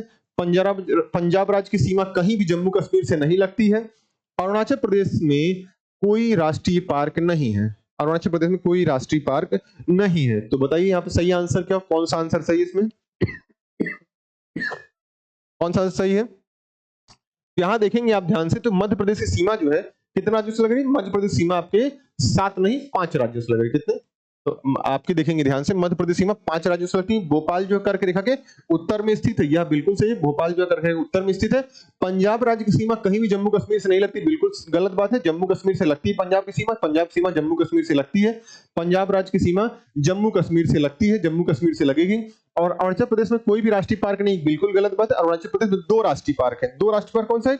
एक नामदफा है और मौलिंगला है। कौन सा है? नामदफा, नामदफा और मौलिंगला, मौलिंगला। ला। नेशनल पार्क, नेशनल पार्क, तो दो नेशनल पार्क आपको अरुणाचल प्रदेश में देखने को मिले। इस हिसाब से यह ऑप्शन आपका सही है, ऑप्शन नंबर बी सही है। बाकी सारे के सारे ऑप्शन यहाँ गलत है, जो कि मैंने एक्सप्लेन कर दिया है आपको। ठीक है, आइए नेक्स्ट आगे बढ़ते हैं। यहाँ पे देखिए भारत के समस्त राज्यों में क्षेत्रफल अनुसार, जो क्षेत्रफल वाइज देखेंगे, क्षेत्रफल के अनुसार बात करेंगे, उत्तर प्रदेश का क्या स्थान आता है? उत्तर प्रदेश कौन सा स्थान आता है? पहला स्थान आता है, दूसरा आता है, तीसरा आता है, चौथा आता है। बताइए चारों में कौन सा स्थान आएगा यूपी का? यूपी का पांचवें क्वेश्चन का सही आंसर दीजिए। यूपी के पांचवें क्वेश्चन सही आंसर दीजिए। यूपी क्षेत्रफल वाइज कितने नंबर पाएगा? तो यूपी क्षेत्रफल वाइज पांचवें नंबर पर आएगा। कितने नंबर में? पांचवें नंबर पर आएगा। पहले पे कौन आएगा? पहले पे आप देख लीजिए, यहाँ पे राजस्थान आ जाएगा आपका, राजस्थान आ जाएगा। दूसरे पे आपका मध्य प्रदेश आएगा, यहाँ पे दूसरे पे मध्य प्रदेश आ जाएगा आपका। तीसरे पे आपका महाराष्ट्र आएगा, महाराष्ट्र आएगा। और चौथे पे आपका यूपी आ जाएगा, चौथे पे आपका यूपी आ जाएगा। ये आपका क्षेत्रफल का घटता हुआ क्रम में सबसे बड़ा क्षेत्रफल में कौन सा राज्य बड़ा है? सबसे बड़ा राजस्थान है, फिर उससे छोटा मध्य प्रदेश, उससे छोटा महाराष्ट्र, उससे छोटा यूपी है। ठीक है, यूपी है। आइए नेक्स्ट आगे बढ़ते हैं।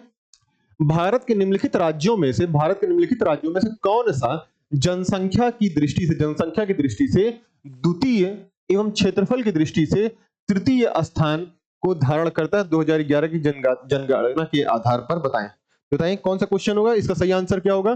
तो भारत के निम्नलिखित राज्यों में से कौन सा जनसंख्या की दृष्टि से द्वितीय एवं क्षेत्रफल दृष्टि से तृतीय स्थान पर होगा? तो option number A Uttar Pradesh, option B Madhya Pradesh, option C Andhra Pradesh, option number D Maharashtra. अभी जस्ट इसके पहले हमने बताया आपको, जस्ट इसके पहले बताया, इसका सही आंसर क्या होगा? महाराष्ट्र जो है, महाराष्ट्र क्षेत्रफल में तीसरे स्थान पर है और जनसंख्या में दूसरे स्थान पर आता है। ठीक है, आइए आगे बढ़ते हैं। यहां नेक्स्ट आगे बढ़ते हैं। छत्तीसगढ़ की सीमा उभयनिष्ठ नहीं है। छत्तीसगढ़ की सीमा किस राज्य से नहीं लगती है? इसका क्वेश्चन मतलब उभयनिष्ठ मतलब लगती है, तो किससे नहीं उभय लगती है?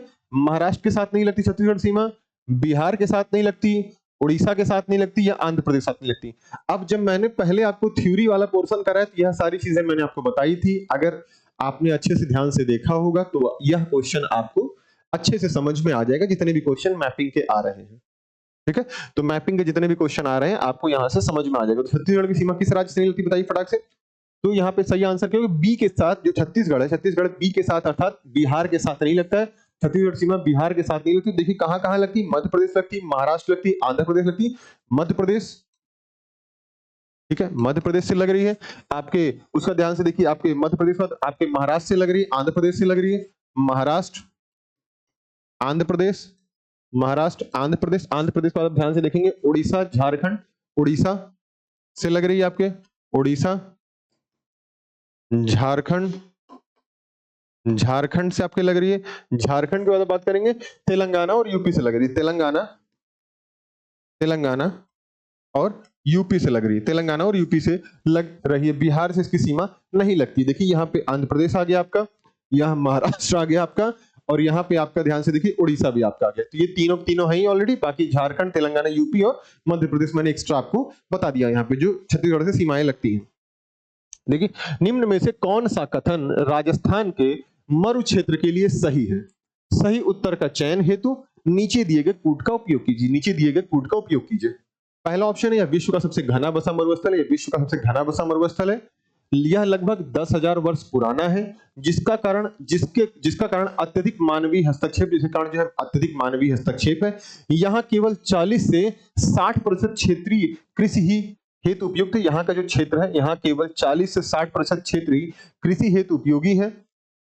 ऑप्शन नंबर 4, शुद्ध बोए गए क्षेत्र में वृद्धि के कारण चारागाह क्षेत्र के विस्तार पर कुप्रभाव पड़ा है। क्या? शुद्ध बोए गए क्षेत्र में वृद्धि के कारण चारागाह क्षेत्र के विस्तार में कुप्रभाव पड़ा है। राजस्थान पर है। यह option number 1, 1, 2, 3, option number B 2, 3, 4, option number C 1, 2, 4, option number D 1, 2, 3, 4। तो बताइए सही आंसर क्या होगा? सही आंसर क्या होगा? फटाक से बताएंगे बार सही से, इसका सही आंसर क्या होगा? तो ध्यान से देखें, विश्व का सबसे घना बसा मरुस्थल, एकदम सही बात है राजस्थान के लिए। यह लगभग 10,000 वर्ष पुराना है, जिसके कारण अत्यधिक मानवीय हस्तक्षेप यहाँ हो रहा है। जाहिर सी बात है, जो क्षेत्र जितना पुराना होगा वह मानवीय हस्तक्षेप उतना ज्यादा होगा। दूसरा पॉइंट भी सही। तीसरा, यह केवल 40 से 60% क्षेत्र ही कृषि हेतु उपयुक्त है, बिल्कुल सही। बाकी क्षेत्र में रेगिस्तानी है, मरु हो चुकी है, मरुस्थली में कन्वर्ट हो चुकी है, तो वहां पर एग्रीकल्चर नहीं किया जा सकता है।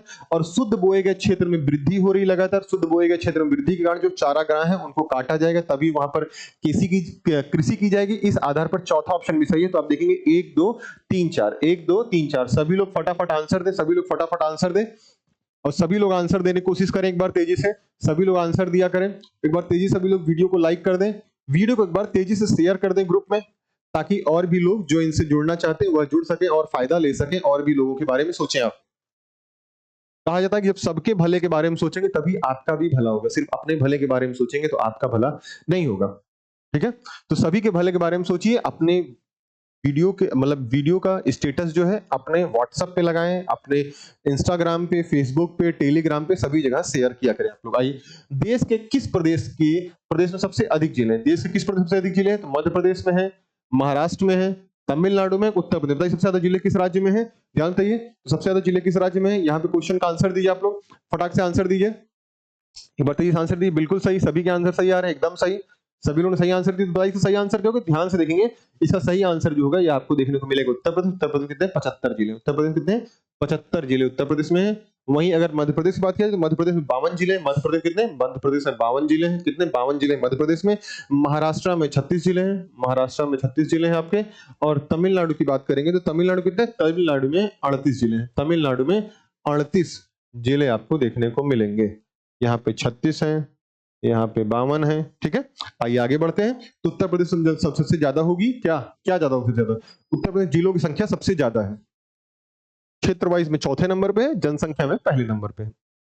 सोनभद्र जिले को स्पर्श करते राज्य, सोनभद्र जो जिला है यूपी का, उसको कितने राज्य स्पर्श करते हैं? 2 राज्य की सीमाएं, 3 राज्य की सीमाएं, 4 राज्यों की सीमाएं या 5 राज्यों की सीमाएं? अगर जितने राज्य करेंगे उनके राज्यों के नाम भी आपको लिखने पड़ेंगे, उनके नाम भी आपको लिखने पड़ेंगे। तो बताइए फटाक से आंसर क्या होगा?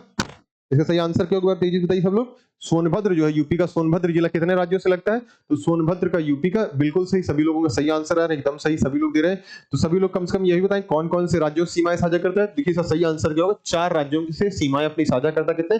4 राज्यों से। कौन कौन 4 राज्य है? तो 4 राज्य कौन कौन से वह लिख लीजिए। छत्तीसगढ़, बिहार, छत्तीसगढ़, बिहार, मध्य प्रदेश, मध्य प्रदेश के बाद आप ध्यान से देखेंगे चौथा आएगा आपका कौन सा? वह होगा झारखंड, वह होगा आपका झारखंड, झारखंड। तो यह जो 4 राज्यों से सोनभद्र जो है 4 राज्यों से सीमाएं साझा करता है, छत्तीसगढ़, बिहार, मध्य प्रदेश, झारखंड से। आइए नेक्स्ट आगे बढ़ते हैं, नेक्स्ट आगे बढ़ते हैं। निम्नलिखित राज्यों के समूहों में से कौन सा एक तेलंगाना राज्य की सीमा बनाता है? तो तेलंगाना सीमा कौन कौन राज्य बनाता है? देखिए आंध्र प्रदेश बनाता है, ऑप्शन ए, कर्नाटका बनाता है, महाराष्ट्र बनाता है, छत्तीसगढ़ बनाता है। Option B Karnataka, Maharashtra, Madhya Pradesh, Andhra Pradesh. Option C Andhra Pradesh, Chhattisgarh, Karnataka, Jharkhand. Option number D Chhattisgarh, Karnataka, Maharashtra, Madhya Pradesh. तो बताइए आप देखें क्वेश्चन नंबर 11 का सही आंसर दिए तेलंगाना। मैं देखिए आपको अभी मैंने बताया, इसीलिए क्यों आपको लग रहा हो कि बहुत बेसिक चीज है सर, क्यों पढ़ा रहे हैं फालतू चीजें, पर आप देखिए कितने क्वेश्चन आपके उसी एग्जाम मतलब उसी मैप से आए हुए हैं, अर्थात राज्यों से लगी सीमाओं से कितने ज्यादा क्वेश्चन आए हुए हैं आप देखिए एग्जाम में। और आप जब इस बार भी एग्जाम देने जाएंगे पीपीसीएस का तो आपको वहां भी देखने को मिलेगा ऐसे ही क्वेश्चंस। तो बताइए सही आंसर क्या होगा? सही आंसर क्या होगा? तो सही आंसर जो है इसका होगा option number A. Option number A, Andhra Pradesh, Karnataka, Maharashtra, Chhattisgarh की सीमाएं जो है किससे लगती हैं? तेलंगाना से लगती है। तेलंगाना से कौन कौन? आंध्र प्रदेश, कर्नाटका, महाराष्ट्र, छत्तीसगढ़ की सीमाएं आपकी किससे लग रही हैं? तेलंगाना से लग रही हैं। सभी लोगों ने सही आंसर किया है। सभी लोग तेजी तेजी आंसर करने की कोशिश करें, तेजी से आंसर करने की कोशिश करें। आइए, निम्न में से कौन सुमेल नहीं, अर्थात कौन सा सुमेलित नहीं है, कौन सा इसमें ऑप्शन सही नहीं है? यहाँ पे देखिए राजधानियों, वही देखिए मैंने भी राजधानी वाला आपको बता रहा था टॉपिक, तो राजधानी से भी क्वेश्चन आया हुआ। त्रिपुरा की राजधानी अगरतला, मणिपुर की राजधानी आइजोल, नागालैंड की राजधानी कोहिमा, अरुणाचल प्रदेश की राजधानी ईटानगर। ठीक है, तो ईटानगर। तो बताएं इसका सही आंसर क्या होगा? अभी अगर आप लोगों ने क्लास किया होगा तो आपको पता चल जाएगा। अगर ध्यान से देखेंगे इसमें कौन सी राजधानी सही है और कौन सी सही नहीं है, तो सबसे पहले आप इस तरह क्वेश्चन जब आते हैं यह खोजने की कोशिश करें कौन सा सही है। तो ध्यान से देखें त्रिपुरा की राजधानी अगरतला बिल्कुल सही है। मणिपुर की राजधानी, यहाँ पे देखिए मणिपुर की राजधानी आइजोल लिखी जो कि इम्फाल होगी। मणिपुर की राजधानी क्या होगी? इम्फाल होगी आपकी, मणिपुर की राजधानी इम्फाल होगी। नागालैंड की राजधानी ध्यान से, नागालैंड की राजधानी क्या होगी आपके? नागालैंड की राजधानी कोहिमा होगी। अरुणाचल प्रदेश की राजधानी ईटानगर होगी। और साथ ही साथ एक और लिख लीजिए मिजोरम की राजधानी आइजोल। मिजोरम की राजधानी, ये जो आइजोल है, आइजोल किसकी राजधानी? यह मिजोरम की राजधानी, यह मिजोरम की राजधानी। तो आइजोल किसकी राजधानी? आइजोल मिजोरम की राजधानी। वहीं मणिपुर की राजधानी इम्फाल होगी, मणिपुर की राजधानी इम्फाल होगी। इस हिसाब से ऑप्शन नंबर बी जो है यह आपका सुमेलित नहीं था, ऑप्शन नंबर बी आपका सुमेलित नहीं था। आइए नेक्स्ट क्वेश्चन तरफ बढ़ते हैं। यहां देखिए सूची फर्स्ट को सूची सेकंड से सुमेलित कीजिए तथा सूचियों के नीचे दिए गए कूट से सही उत्तर चुनिए। नीचे दिए गए कूट से सही उत्तर चुनिए ऑप्शन ए यहाँ पे असम, इधर देखिए यहाँ पे भी राजधानियां ही हैं, इधर राजधानी थी, असम की राजधानी शिलोंग दे रहा है, नागालैंड की राजधानी कोहिमा दे रहा है, अरुणाचल प्रदेश की राजधानी दिसपुर दे रहा है, और मेघालय की राजधानी ईटानगर दे रहा है। अभी देखिए मैंने कुछ राजधानी यहाँ पे, इसी सारी राजधानी चर्चा मैंने भी आगे की थी जस्ट क्वेश्चन में। अब इसका आंसर आप लोग करिए, इसका आंसर क्या होगा, इसका आंसर क्या होगा बताइए। यहाँ देखिए option number A 1 2 3 4, option B 2 मतलब 3 2 4 1, ऑप्शन सी 4 3 2 1, ऑप्शन डी 3 2 1 4। तो सही आंसर क्या होगा बताइए, सही आंसर फटाक से बताइए क्या होगा इसका। एक बार तेजी से आंसर दीजिए, मैं सभी के आंसर का वेट कर रहा हूं, बताइए आंसर क्या होगा इसका। और एक बार सभी लोग सेशन को लाइक करेंगे और लास्ट में क्लासेस खत्म होने के बाद आप कमेंट अवश्य किया करें कि क्लासेस क्या आपको अच्छी लगी कि नहीं, और नया इनोवेटिव क्या करना है क्लासेस में आपको, आप अपना सुझाव देंगे, हम उसे इंप्लीमेंट अवश्य करेंगे। आप अपना सुझाव दिया करें कि क्या चीजें आपको और चाहिए क्लासेस में बेहतर करने के लिए, ताकि आप अच्छी परफॉर्मेंस कर सके अपने एग्जाम में। तो देखिए यहाँ पे असम की राजधानी क्या होगी, असम की राजधानी देखेंगे दिसपुर होगी। असम की राजधानी क्या होगी, असम की राजधानी दिसपुर होगी। नागालैंड की राजधानी क्या होगी, नागालैंड की राजधानी कोहिमा नागालैंड की राजधानी हो जाएगी। अरुणाचल प्रदेश की राजधानी ईटानगर हो जाएगी, अरुणाचल प्रदेश की राजधानी ईटानगर। वहीं अगर आपसे मेघालय की राजधानी बात की तो मेघालय की राजधानी शिलोंग हो जाएगी। इस हिसाब से कौन सा आंसर हो जाएगा, option number B. Option number देखिए बी, असम का यहाँ दिसपुर आ गया, असम का दिसपुर हो गया। देखिए बी का 2 हो गया, बी का 2 हो गया, सी का 4 हो गया, सी का 4 हो गया, डी का 1 हो गया, डी का 1। तो इसलिए ऑप्शन नंबर बी इसका सही होगा क्वेश्चन नंबर 13 का। आइए आगे बढ़ते हैं।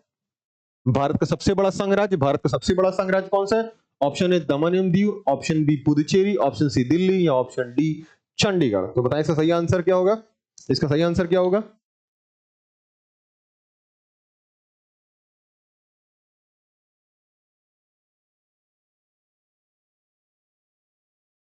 देखिए वर्तमान में बात करेंगे तो वर्तमान इस क्वेश्चन को अगर हटा दिया जाए, सबसे बड़े संघराज्य की बात किया जाएगा, इसमें अगर इतने सारे में देखें सबसे बड़ा संघराज्य तो आपका दिल्ली हो जाएगा। लेकिन वर्तमान में अगर सबसे बड़े संघराज्य की बात करेंगे, भारत का सबसे बड़ा संघराज्य कौन सा है 2019 के बाद से, 2019 के 26 जन 2020 के बाद भारत का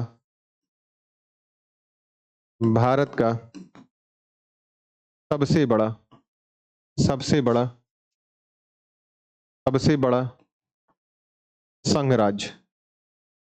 संघराज्य क्या हो जाएगा, तो वह हो जाएगा आपका लद्दाख हो जाएगा। क्या हो जाएगा, लद्दाख हो जाएगा। ठीक है, लद्दाख सबसे बड़ा हो जाएगा। वर्तमान में सबसे बड़ा संघराज्य क्षेत्र कौन सा, तो लद्दाख सबसे बड़ा संघराज्य क्षेत्र। आइए नेक्स्ट क्वेश्चन लास्ट देखते हैं। यहाँ देखिए पुदुचेरी का क्षेत्र विभाजित किया पाया था। पुदुचेरी क्षेत्र जो है, पुदुचेरी क्षेत्र का विभाजन कितने राज्यों में है, तो ऑप्शन ए तमिलनाडु, आंध्र प्रदेश, महाराष्ट्र राज्यों में, ऑप्शन बी तमिलनाडु, कर्नाटका, केरला राज्यों में, ऑप्शन सी तमिलनाडु, केरला, आंध्र प्रदेश में, ऑप्शन डी तमिलनाडु, कर्नाटका एवं गोवा राज्यों में। बताइए कितने राज्यों में पुदुचेरी का विभाजन किया, कितने राज्यों में पुदुचेरी का विभाजन किया गया है। तो बताइए पुदुचेरी का विभाजन कितने राज्यों में किया गया, तो पुदुचेरी का जो विभाजन है यह कितने राज्यों में किया गया है, बताइए फटाक से एक बार तेजी से आप लोग।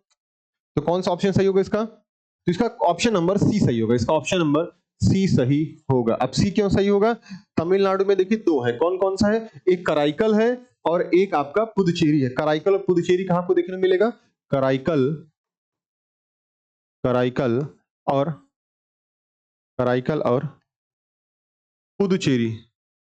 पुदुचेरी आपको कहां देखने को मिलेगा, तमिलनाडु में देखने को मिलेगा, तमिलनाडु में।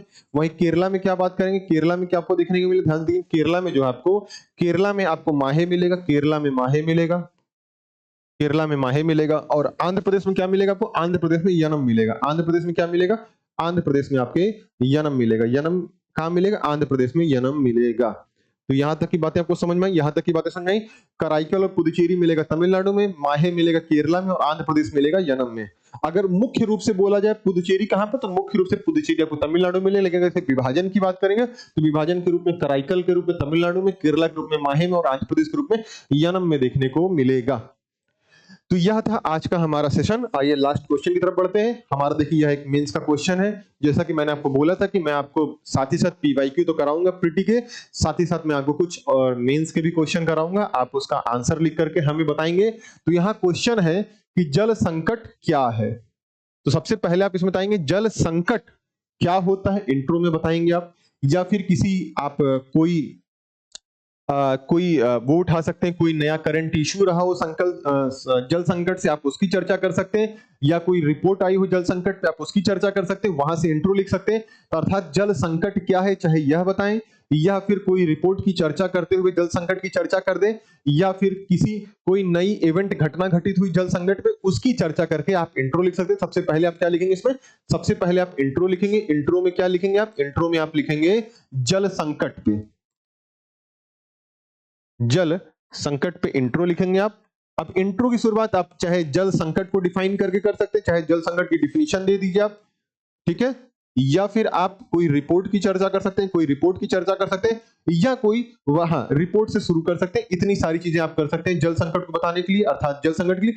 फिर यहां पे बोला है कि जल संसाधन प्रबंधन के लिए, तो जल संकट हो गया, तो जल संकट के पहले कारण बताइए इसमें। अब आपको दो चीज बताना होगा इसमें, जल संकट का कारण क्या है, ठीक है, फिर दूसरा बताना होगा जल संकट का कारण के बाद प्रभाव क्या हुआ, प्रभाव क्या हुआ इसका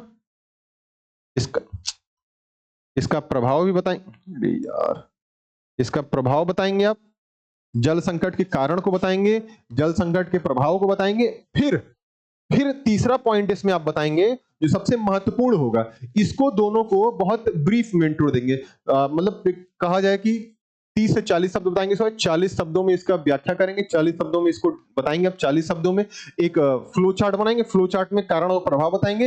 इस पर आप 20 शब्द लिखेंगे, इस पर आप 20 शब्द लिखेंगे, 20 शब्द में आप इसको बताएंगे।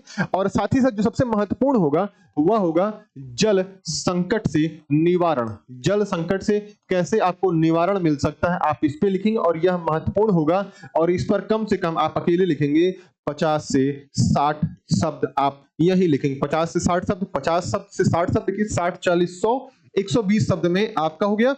और प्लस आप 20 शब्द में कंक्लूजन लिख देंगे, 20 शब्द में आप कंक्लूजन लिख देंगे, 20 शब्दों में आप कंक्लूजन लिख देंगे। इस हिसाब से लिख करके आप हमें बताइएगा। तो यहाँ पे क्या लिख रहे हैं, पहले जल संकट के बारे में थोड़ा सा ब्रीफ बताएंगे, फिर जल संकट का कारण क्या रहा, उसका प्रभाव क्या पड़ा, इसको 40 शब्दों में दोनों बताएंगे। फिर जल संकट का निवारण कैसे हो सकता है, जल संकट का प्रबंधन आप कैसे कर सकते हैं, जल संकट से बचाव कैसे कर सकते हैं, उसके लिए 50 से 60 शब्दों में आप लिखेंगे। और सबके सारी की सारी चीजें आपको बुलेट पॉइंट्स में लिखनी, ये सारी की सारी चीजें आपको बुलेट पॉइंट्स में लिखनी होंगी, ये सारी की सारी चीजें आपको बुलेट पॉइंट्स में लिखनी होंगी, अर्थात पॉइंट के रूप में लिखेंगे, इसको पॉइंटर में लिखेंगे, पॉइंट के रूप में लिखेंगे, पॉइंट में लिखेंगे। प्लस यहां पे जो कंक्लूजन होगा, कंक्लूजन को और आपके इंट्रो को, कंक्लूजन और इंट्रो को आप पैराग्राफ में लिखेंगे, कंक्लूजन और इंट्रो को पैराग्राफ में लिखेंगे। और कोशिश करेंगे जब भी आप कंक्लूजन लिखेंगे तो उसमें सरकार की कोई चलाई गई योजनाओं की चर्चा करेंगे, कंक्लूजन में सरकार की योजना की चर्चा अवश्य हो, सरकार की योजना की चर्चा हो, प्लस भविष्योन्मुखी हो, जो आपका कंक्लूजन हो भविष्योन्मुखी हो, ठीक, भविष्योन्मुखी हो, ठीक है, भविष्य की तरफ हो, अर्थात आशावादी हो, आपका आंसर जो है कंक्लूजन आशावादी होना चाहिए। इस हिसाब से आप आंसर लिखेंगे। और आंसर लिखने के बाद जो भी बच्चे आंसर लिखेंगे वह इन नंबर पे, मेरे इस नंबर पे 7007824097 पे मुझे अपना आंसर सबमिट कर देंगे। और कल जब मैं आऊंगा क्लासेस में तो कल मैं इसके बारे में आपको आंसर इसका लिखवाऊंगा कि आंसर कैसे आपको लिखना है, ठीक है। तो आइए मैं अपनी बात यहीं समाप्त करता हूं, ठीक है, मैं अपनी बात यहीं समाप्त करता हूं। देखिए हमारी संस्था ने एक बैच लॉन्च किया जिस बैच का नाम है तपस्या बैच। और यह किसके लिए तपस्या बैच, या ROARO 2024 के लिए, ROARO 2024 के लिए तपस्या बैच है, ठीक है, ROARO 2024 के लिए तपस्या बैच, जिसमें आपको संपूर्ण समाधान मिलेगा, संपूर्ण समाधान मिलेगा, आपको क्लासेस मिलेंगी, आपको टेस्ट सीरीज मिलेगा, आपको पर्सनल गाइडेंस मिलेगा, test series, classes, personal guidance मिलेगा। और यहाँ तपस्या बैच से जुड़ने के लिए आप इन नंबर पे कांटेक्ट कर सकते हैं, दिए गए नंबरों पे आप कांटेक्ट कर सकते हैं, या फिर एग्जाम दृष्टि का ऐप डाउनलोड कर सकते हैं। एग्जाम दृष्टि ऐप के माध्यम से भी आप हमारे संस्था से जुड़ सकते हैं और अपनी एक सीट समीक्षा अधिकारी में अपनी एक सीट फिक्स कर सकते हैं ROARO में तपस्या बैच के माध्यम से, जहां पर आपको वेल एजुकेटेड टीचर्स मिलेंगे जो काफी लंबे समय से इसी फील्ड में लगे हुए हैं और कहीं ना कहीं ऑलरेडी वो मेंस एग्जाम इंटरव्यू दिए हुए हैं, वही सारे टीचर आपको पढ़ाएंगे। मैं अपनी बात यही समाप्त करता हूं। जय श्री राम, जय हिंद, जय भारत।